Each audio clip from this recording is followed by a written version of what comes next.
Well, we shouldn't ignore everything that's happening over in the Middle East right now. It is a mess. It's ramping up, I think, but I never know what to believe. Remember last time Iran said they were going to go kill all the Jews or whatever they said. They're always saying things like that. They fired a couple missiles, didn't really hurt anybody. A couple people got injured, if I remember right, and then they just kind of moved on. Is this going to be that? I don't know, but I bet Lisa does. Joining me now, editor-in-chief of the Foreign Desk, Lisa Daftari. Okay, Lisa, first, we had some rockets, Iranian rockets, land in an American base in Iraq. A few people injured, possibly someone killed. But this is not new. This is what they do. Are we seeing anything new? No, this is not new. This is the Islamic Republic, a terrorist regime that has occupied Iran for 45 years and has taken that time to beef up its proxies, to do its dirty work in the region. And some American administrations have paid attention to this and some haven't. The one that is currently in the White House has not. Not only have they not paid attention to it, they have actually emboldened them and given them up to $100 billion in terms of allowing them to make oil sales and taking off important sanctions, not wanting to curb them. Everything we're seeing in terms of the war in Israel, whether it's Hamas attacking Israel on October 7th, the tunnel systems that they have built, looking at the weapons that Hamas has. Now let's go to the north in Lebanon, where you have Hezbollah, with it being a more well-endowed terror organization with up to 50,000 fighters, up to 150,000 missiles, short, medium, long-range missiles, drones, etc., all paid for by the Islamic Republic, the regime inside Iran. Where did they get that money? Well, at the last 4 years or so, the Biden administration has been extremely lax. They have removed vital sanctions from them. They have allowed them to sell oil to partners like China, Venezuela, weapons to Russia, to North Korea, and therefore we are where we're at because of that. Now, add to that, it's not just Israel that they're attacking. This is America's war as well. The Houthis are shooting down at U.S. vessels, European vessels in the Red Sea. They are attacking with their insurgencies in Syria and Iraq against U.S. assets, as we saw as the Iraqi base was attacked. All of this. I mean, we could go on and on about this, but the bottom line that American voters should know is this: foreign policy has never mattered so much in a U.S. election. This is, and I'm writing an op-ed about this that will probably go live tomorrow. This is not an election on specific policies. This is an election on ideology. Where do you want this country to go? And it's not just foreign policy. We can talk about national security, our border. There are Hezbollah, Hamas, Taliban, Islamic Republic regime operatives inside the country right now because of that lax border. It's not just well-intentioned people from Honduras and Guatemala and other places coming here for a better life. Good for them. They should come the legal way and come here, and we will welcome them. The issue is this: the bad guys will always find the loopholes, and our government is not only giving them the loopholes, our policy invites a lot of our enemies to take advantage of what's going on right now in the White House. Lisa, could you explain as best you can, because it gets confusing for everyone, myself included, why in the world the Biden administration, honestly, and the Obama administration before them, why they are so kind to a country that has declared themselves over and over again to be our enemy? It's not like Iran, to their credit, it's not like they're shy about it. They're not doing it behind our back. They hate us. They admit they hate us. So why be kind to them? Right. It's the $100 billion question, right? The amount of oil that the Islamic Republic is selling. It truly is the question. Look, before Obama became President Obama, he campaigned on normalizing relations with the Islamic Republic. Before Biden came into the White House, he said, forget the deal that Trump ripped up in May of 2018. I will get right back into that Iran nuclear deal. Why? Why, without contingency, would you announce to our enemies that we want to make nice with them and that they have the upper hand in negotiating that deal? It never worked out because their requests were so egregious that even this White House couldn't agree to that. But they wanted it. This Biden White House wanted another Islamic Republic nuclear deal to be the crown jewel of their foreign policy, just like President Obama felt that that was the crown jewel of his foreign policy. There are a few reasons that I can point to. Look, this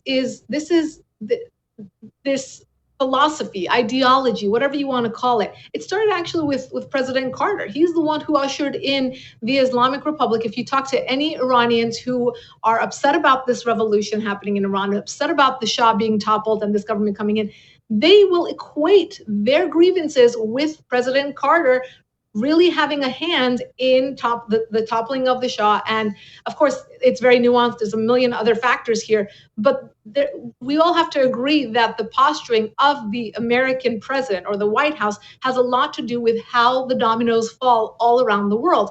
That is why it's so important to look at President Carter's role in ushering the Islamic Republic into office in 1979, and then looking at President Obama and why he was so kind to the Islamic Republic and allowed them, by signing a meaningless piece of paper in the JCPOA, the Iran nuclear deal, how they got so much money and were able to, again, continue on with their weapons program, despite the fact that they were, in this contract. What does that paper really mean to them? What does that contract really mean to them? We're dealing with a terrorist regime that where diplomacy means nothing.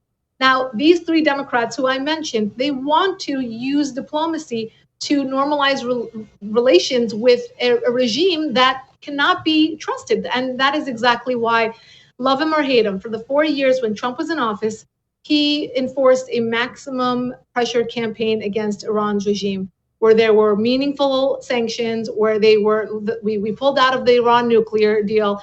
We, marginalized them to the best of our ability for them not to be involved in the global economy, et cetera. And it worked. You saw all around Lebanon, for example, there were charity boxes for Hezbollah. They were trying to collect money in charity boxes in supermarkets. Now, juxtapose that with the saber rattling that Hezbollah is doing right now. It feels rich. It feels well endowed. It has the missiles. It has the weapons. It has become emboldened, again, by the head of the snake, Iran's regime, giving them all these weapons, giving them the training, and then setting them on their way to attack Israel. So that is why we are at where we're at. Okay, Lisa, could you explain to me what you think, I realize I'm asking you to make predictions, what you think Iran's response to Israel is going to be? It's been a few days now. We were all waiting. Israel comes out. They assassinate a few people. They blow up some Hamas guy in Tehran, which was sick, by the way. And we were all expecting, the missiles to start raining down. And, it's been a bunch of threats, but nothing has happened. Is something going to happen? What do you expect to happen? Something has to happen because for the Islamic Republic, that they're stuck in this position. And a lot of people don't agree with me, but I have spoken to two very high officials within Israeli intelligence in the last couple of days, and they do agree with me. So I feel comfortable saying this is my prediction. This is not fact, and this is just my feeling, is that Iran's regime does not want to involve itself in a large-scale war. That is why for 45 years they have supported these proxies to do the dirty work for them. Iran's regime at the same time, they're not suicidal, but they have this ego. They have this, reputation to uphold. That's just who they are. But again, they're not suicidal. So this puts them in a position of, we have to talk big, but not go big in terms of escalation. So what I think will potentially happen is they're not going to leave this unanswered. That's for sure. They have to answer this. But they, again, don't want it to escalate to the point. And they do know that Israel's ready. Israel's ready to pounce because they have to. This is an existential threat for Israel, and they have been fighting multiple fronts already. This is yet another front. This is the main front, which is coming from, again, the Islamic Republic. So what I believe will happen is something similar to what we saw in April with some sort of retaliation. Now, whether it comes from Iran proper or if it comes from the Hezbollah, I believe it may come from Hezbollah this time around. It will hurt more because they have, again, Israel's technology or military defense systems may not be able to block every single shot. They will block a lot of it. Again, this is a little side note to the lawmakers who don't support the Iron Dome and other measures in Congress. It's for all of us to defend again Israel against its enemies who want it off the map. The Islamic Republic will find a way to retaliate, but will also try for this retaliation not to escalate more than it has to. Again, I want to go back to October 7th. Hamas attacked. Hezbollah could have attacked simultaneously, really spreading Israel thin in terms of its defense, and they didn't. What they're doing is trying this tactic of really trying to spread Israel thin in terms of fatiguing them and making this a longer war than it has to be. And Israel has two goals it always has from day one, and that is to get the hostages back. It's been over 300 days, by the way. And number two, to decimate Hamas to the point where they are not a functioning terror organization and an existential threat to Israel, hovering over Israel.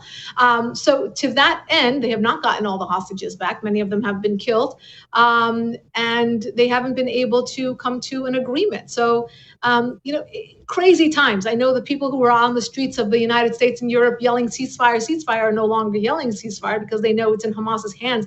There will not be a ceasefire because of Hamas, are now just saying, death to Israel and, death to Zionists, and the Jews must be killed wherever in the world that they are. All the masks are off, not literally because they still wear masks because they are cowards, and they come onto the streets and onto the university campuses and do say all these things while burning American flags at the same time. So again, brings me back to my initial point. This is very ideologically driven, whether it's in the United States or in the Middle East. And really, there's two sides to it. Either you're with the terrorists or you're against them. So choose wisely. Lisa, thank you, ma'am, as always. All right, we have Light in the Mood next.